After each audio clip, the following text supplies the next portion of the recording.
Bonjour à tous. Aujourd'hui, on va voir l'intimité sous un autre angle.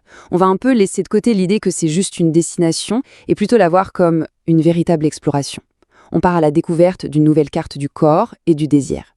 Et c'est la grande question en fait. Est-ce qu'on ne passe pas à côté de plein de points de plaisir en se focalisant trop sur la fin du parcours? Trop souvent, on est un peu pressé, on oublie que le corps tout entier est un paysage de sensations qui ne demande qu'à être exploré. Alors, voilà notre programme. On va commencer par redéfinir ensemble cette carte du plaisir. Ensuite, on fera un petit voyage de la tête au torse, puis on verra les surprises que nous réserve le bas du corps. Et on terminera avec la connexion intime ultime. C'est parti! Ok, alors, on attaque la première partie. On va vraiment se plonger dans cette idée fondamentale, voir l'intimité non pas comme un but à atteindre, mais comme une véritable aventure, une découverte qu'on fait à deux. Voilà, cette phrase, elle résume tout. La magie, elle opère vraiment quand on prend le temps d'explorer le corps de l'autre. Il ne s'agit pas juste de technique, non, c'est de la curiosité, de l'attention, c'est du partage. C'est vraiment là que tout commence. Allez, on commence ce voyage par le haut du corps, en se concentrant sur les zones qui vont poser les bases d'une connexion plus profonde, qui prépare le terrain pour tout ce qui va suivre. Premier point de repère, et c'est assez logique, la bouche. C'est souvent le premier contact physique, non ? En s'y attardant un peu, on crée une association psychologique super puissante avec l'intimité. Un simple baiser peut devenir un prélude incroyablement intense. C'est là que l'anticipation se construit, autant dans la tête que dans le corps. Alors, comment on s'y prend ? L'approche peut être un peu différente. Pour un partenaire masculin, on parle d'un usage plus dynamique, plus joueur de la langue, de succion des lèvres. Pour une partenaire féminine, on serait plutôt sur des caresses douces, des massages, avec des lèvres bien fermes. Deuxième point de repère, le cou.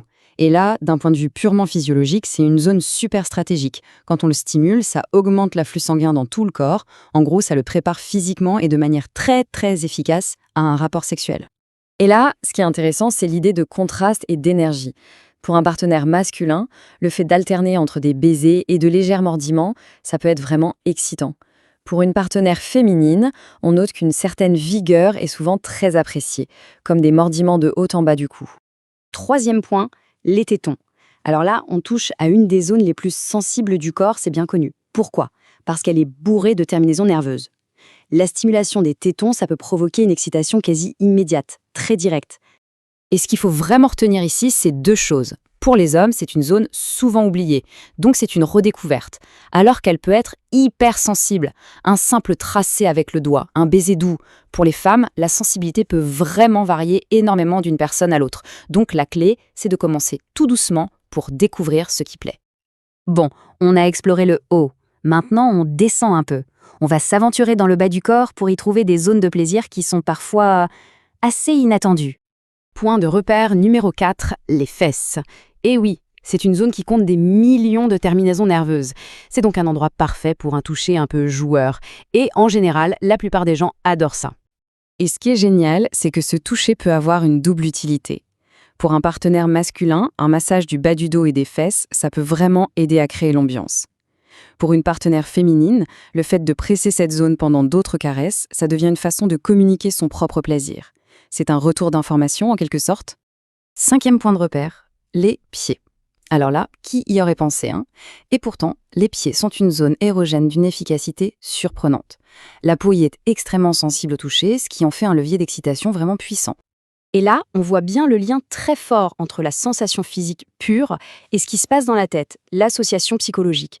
Pour un homme, par exemple, sucer des orteils propres peut créer un lien très fort avec le sexe oral. Pour une femme, une combinaison de chatouillis, de baisers, de massages doux, ça peut être hyper excitant. Allez, on arrive à la fin de notre exploration. On s'approche maintenant de ce qu'on pourrait appeler l'épicentre du plaisir, le point culminant de notre voyage. Point numéro 6, la région pelvienne. Et là, c'est important de le dire. On ne parle pas juste des parties génitales, mais de toute la région.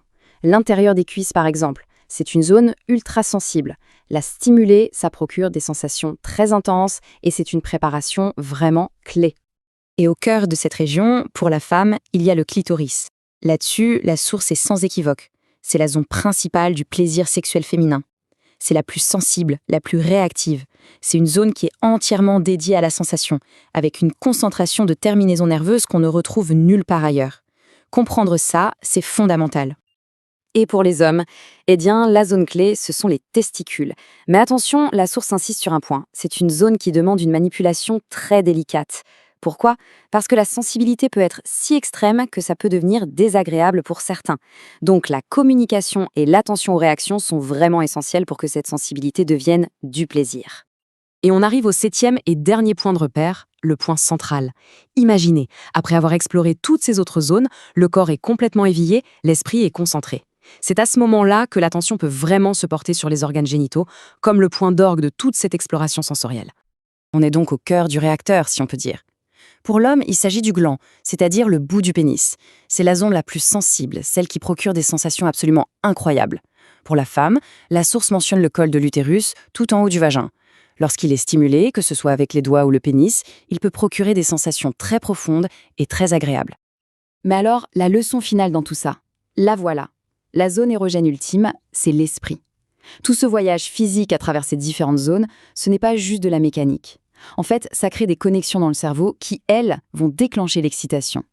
Le véritable organe sexuel, au final, c'est notre cerveau. Et on va finir là-dessus, avec cette phrase qui dit tout. Ne sous-estimez jamais le pouvoir de l'esprit. Même un simple baiser peut mettre le feu aux poudres. Le plaisir, ce n'est pas qu'une question de point de contact. C'est une expérience totale où l'attention, l'intention, l'imagination jouent le rôle principal. Le véritable voyage de l'intimité est autant mental que physique.